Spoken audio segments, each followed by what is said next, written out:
Ya, Ustadz mau bertanya masalah, ya, saya dari Sydney mau bertanya masalah penyakit hati. Nah, Eh, jadi gini, ada seumpama Ustadz ada orang yang sering menyakiti dari omongannya, dari tingkah lakunya, menyakiti hati kita.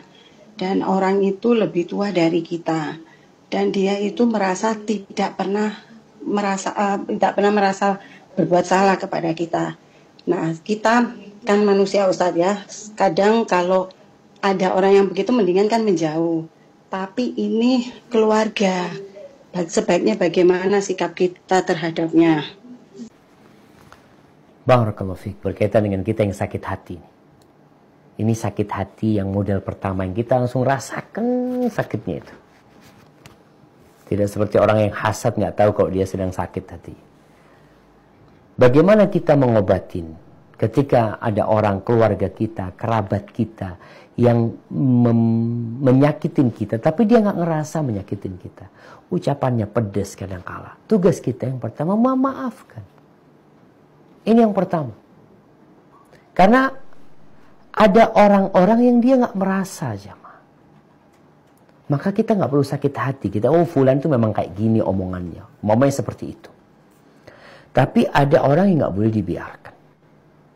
Karena dia bukan hanya nyakitin kita, Ustaz. Kasihan sama nih orang, Ustaz. Ini kerabat kita. Dia akan nyakitin orang lain. Sedangkan kita tahu yang paling banyak memasukkan orang ke neraka adalah al-lisan.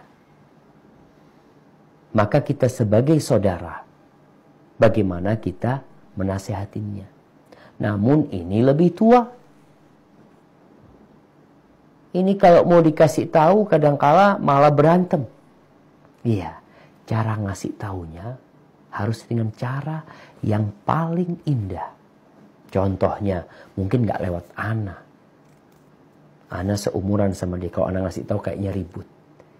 Bagaimana lewat orang lain yang seumuran sama dia. Agar dia memberitahu. Bagaimana atau dengan yang lebih tua dari dia. Atau dengan tulisan. Dengan surat. Mohon maaf ya. Seperti ini kita kasih nasihat dia. Mungkin kalau ngomong nanti akan ribut. Dan biasanya kalau kita ngasih nasihat malahan dia nggak menyapa kita. Tidak menegur kita. Dan itu realitanya. Namun nggak masalah. Ketika dia tidak menegur kita dengan harapan dia menjadi lebih baik. Dan nanti dia akan sadar.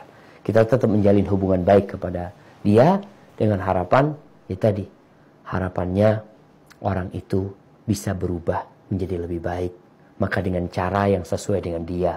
Dengan umurnya. Dengan kondisinya. Kadang-kala kita mau ngasih nasihat orang, tolong dilihat orangnya lagi sedih. Jangan dikasih, dia lagi sakit hati. Kita kasih nasihat, malahan nggak diterima, yang ada dia malah akan marah sama kita. Tapi lihat kondisi-kondisi yang dia lagi seneng ya. Ada waktu yang tepat, nggak ada orang, kita ngobrol sama dia. Perkara dia terima, alhamdulillah nggak diterima, ya tugas kita hanya menyampaikan dengan cara yang baik. Dan usahakan ketika kita yang menyampaikan, hendaklah kita merendah diri, mengatakan mohon maaf ya, Ana nggak ingin ngasih nasihat sebenarnya, sampaikan. Kenapa ya orang yang merendah diri mengatakan sebagai saudara muslim ya, mungkin Ana lebih muda umurnya, Ana mohon maaf kalau yang Ana omongkan nanti ada yang salah. Ucapkan seperti itu, setelah itu serahkan sama Allah dan doakan dia. Hadza wallahu a'lam bissawab.